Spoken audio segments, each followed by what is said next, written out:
हर क्षण जो तुम्हारे मन में भाव उठ रहे हैं उसको साधना होगा। मनुष्य और पशु में अंतर है, मनुष्य और पशु में अंतर है। वो अंतर है इमोशंस का, वो अंतर है भाव का। सबसे अधिक इमोशनल वैल्यू जो है वो मानव में है।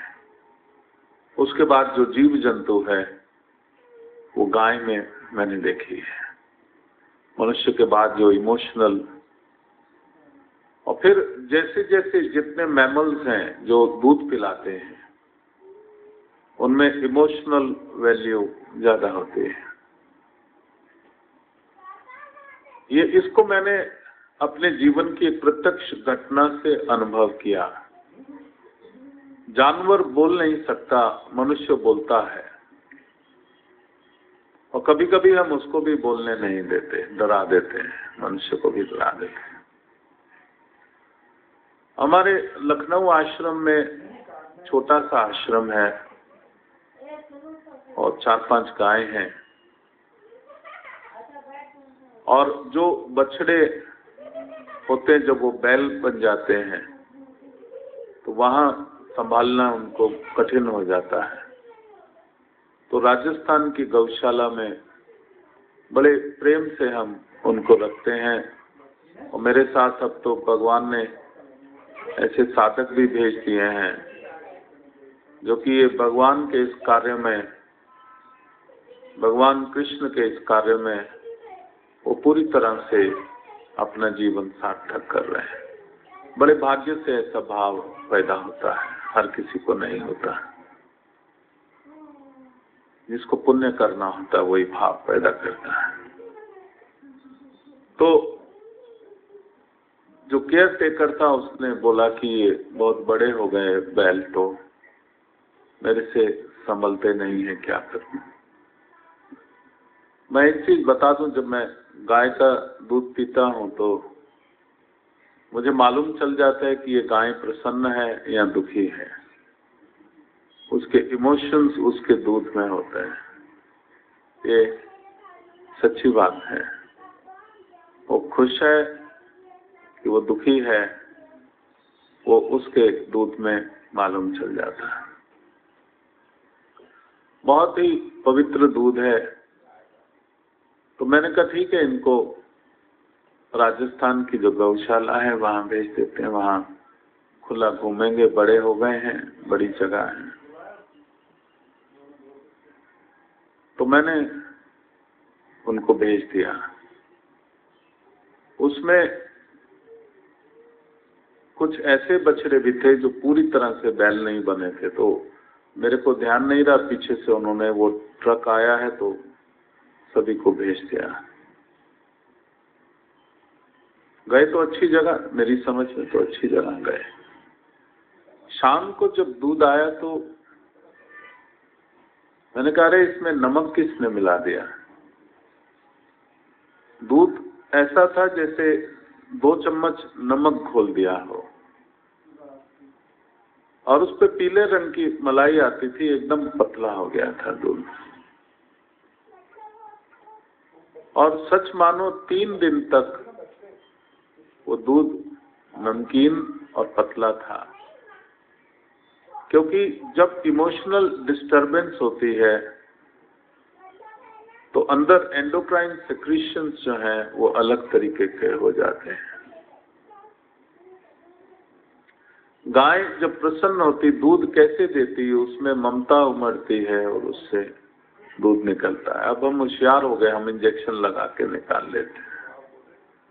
हम सबको बुद्धू बनाना सीख गए, शरीर को भी बुद्धू बनाते हैं, इंजेक्शन लगाते हैं। मेरा कहने का तात्पर्य, उस दिन मुझे अपनी भूल की अनुभूति हुई कि जब तक ये गाय पूरी तरह से डिटैच ना हो जाए, लेकिन पशु जब बिछड़ते हैं तो उनके भी मन में एक इमोशनल, एक भाव, एक डिस्टरबेंस पैदा होती है। उससे ज्यादा भाव मनुष्य में है। अब आप लोग जो घर में रहते हैं, अगर घर के लोगों को आप कुछ कटु वचन कहते हैं, कुछ बुरा कहते हैं, तो एक इमोशनल डिस्टरबेंस उनके भीतर भी आ जाती है। जो कहने वाला है वो कर्म भोगता है, क्योंकि वो कर्म संचित हो गया, उसके जीवन में आगे दुख आएगा जो बुरा कहने वाला है। और जो बुरा सुन रहा है उसी समय उसको दुख पहुंचता है। तो सबसे बड़ा आध्यात्म ये है कि पहला अपने परिवार से शुरू करो। अपने परिवार के किसी भी सदस्य को कटु वचन नहीं बोलना, प्रताड़ना नहीं देना, बुरा शब्द नहीं बोलना। ये सबसे पहला धर्म मैं तुमको सिखा रहा हूं, इंसानियत का धर्म जो है। पहला, एक छत के नीचे दादा दादी, माता पिता और बच्चे सब साथ रहते थे। बड़े बुजुर्ग का जो बड़ा हो जाता है उसका विजडम होता है, उसका ज्ञान होता है, उसका आशीर्वाद होता है।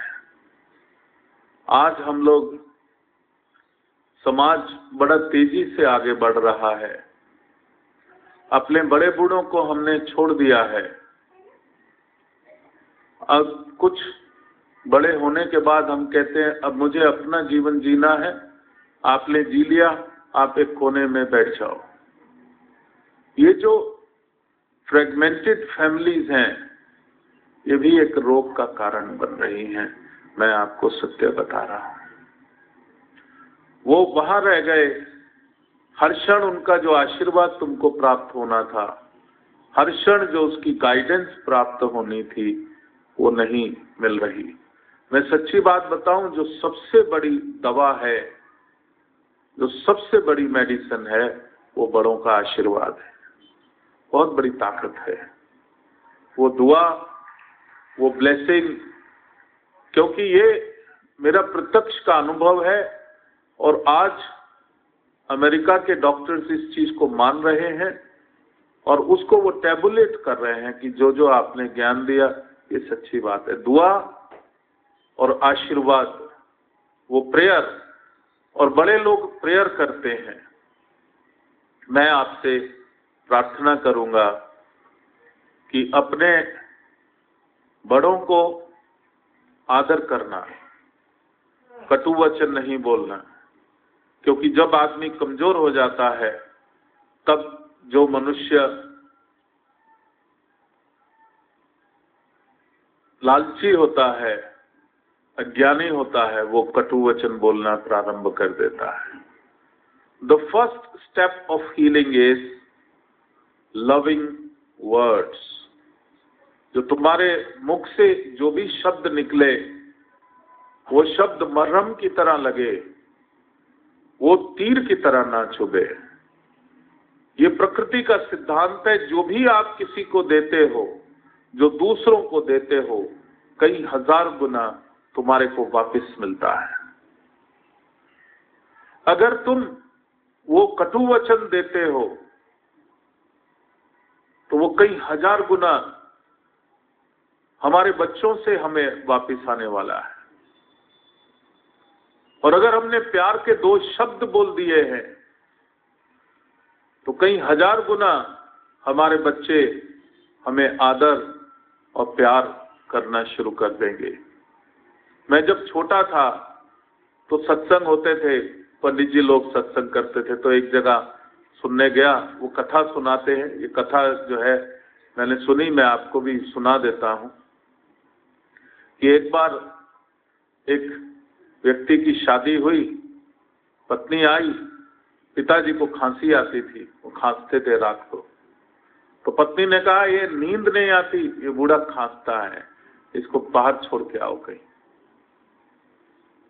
तो जब उसने कहा देखो मैं रूठ जाऊंगी, इसको बाहर छोड़ के आओ। तो गांव था, तो उसने कहा कहां छोड़ के आओ, जंगल में छोड़ आता हूं। देखी जाएगी इसकी किस्मत। तो अपने बेटे को ले गया, छोटा बेटा था, उसको ले गया, बोले पिताजी आओ घुमा के लाता हूँ। जंगल में गया, जहाँ देखा अब ये वापिस नहीं आ सकता, बोला आप बैठो मैं आता हूँ। इतने में देखा उसका बेटा इधर उधर कुछ खोज रहा है। उसने बोला क्या खोज रहे हो बेटा? बोले पिताजी आप दादाजी को छोड़ने आए हो ना, मैं जगह ढूंढ रहा हूँ कि जब आप बूढ़े हो गए आपको कहाँ छोड़ूंगा। आंखें खुल गई उस समय। अपने पिताजी को घर वापस ले आया और पत्नी से कहा कि जो कर्म हम करते हैं वो हमें वापस मिलता ही है। दूसरा, जो घर में बहू आती है वो भाग्य लेकर के आती है, वो तुम्हारे वंश को बढ़ाने वाली है। हमारे समाज में जो रोग मुसीबत, जो कष्ट का जो कारण बन रहा है वो यही बन रहा है कि यहाँ तो हम बूढ़े माता पिता के पीछे पड़े हैं, यहाँ घर में जो बहू आती है उसके पीछे पड़े हैं। प्यार के 2 शब्द बोलने में भाई तुम्हारा कौन सा टैक्स लगता है ये बताओ? कौन सा तुम्हारा नुकसान हो जाता है? कौन सी तुम्हारी जमीन जायदाद कम हो जाती है? सबसे पहला, अगर आपने हीलिंग करनी है, हीलिंग सीखनी है, तो स्टार्ट लविंग एवरीवन। किसी को जज नहीं करना। हर कोई व्यक्ति जो इस संसार में आता है उसका अपना एक जीवन का सोल एजेंडा होता है, उसको अप्रिशिएट करो। जब कभी भी बैठो कभी आलोचना नहीं करनी, कभी भी बैठो तो अच्छाई करनी, अच्छे किसी का देखा उसकी बात करनी, ये सबसे पहली चीज जानो। असली वास्तविक धार्मिक वो है जो सभी धर्म सभी मजहब को शीश नवाता है, और वो जो अपने धर्म के तो वाह वाह करे और दूसरे धर्म को जो है कहे मैं इसको क्या कर दूं, वो धार्मिक नहीं है, वो क्रोधी है व्यक्ति। धार्मिक बनो। हर बड़े को, हर संत को, हर पीर को शीश नवाओ, आशीर्वाद ले लेना, क्योंकि जब तुम शीश नवाते हो वो आशीर्वाद देते हैं, वो आपके लिए दुआ करते हैं। शिव योग सिद्धा एवं शांभवी हीलिंग साधना 20 से 24 सितंबर बेंगलुरु में और 3 से 7 अक्टूबर अहमदाबाद में। वो जो अनंत तुम्हारे भीतर सोया हुआ है उसको जगा करके स्वयं अनंत स्वरूप को धारण करना, इसके लिए ही तुम्हारा जन्म हुआ है। अवधूत बाबा शिवानंद जी ने अनेक वर्षों तक हिमालय की कंदराओं में कठिन साधना कर प्राचीन सिद्धों से सूक्ष्म साधनाओं का ज्ञान प्राप्त किया, जो अत्यंत दुर्लभ थी। न जाने कितने वर्षों का तप एक अवधूत न्यौछावर कर देता है हर बार जब वो शांभवी की दीक्षा प्रदान करता है। इस साधना के फल स्वरूप गुरु के तेज पुंज से जीवनदायिनी महामृत्युंजय की शक्ति स्वतः ही साधकों के हाथों से प्रवाहित होने लगती है और तीसरा नेत्र जागृत होने लगता है। तीसरे नेत्र से जब संजीवनी प्रवाहित होती है तो खाली देखने पर से ही हीलिंग नहीं होगी। अब तो जब तुम किसी के भी बारे में सोचोगे उसको वो शिव योग की शक्ति प्राप्त होनी शुरू हो जाएगी। नेत्रों से प्रवाहित होती हुई इस शक्ति से और अपने संकल्प मात्र द्वारा साधक भूमि, ग्रह एवं वास्तु दोष जैसी जटिल समस्याओं का निवारण सहज ही कर सकता है। When you give healing, the results are very, very powerful. Ascension process becomes much easier. Shambhavi दीक्षा एक उच्च की दीक्षा है। इसके द्वारा आप अपने संचित कर्म को भस्म कर सकते हैं। मार्ग में जो भी बाधाएं या कष्ट आए हैं उनको तुम दूर कर सकते हो।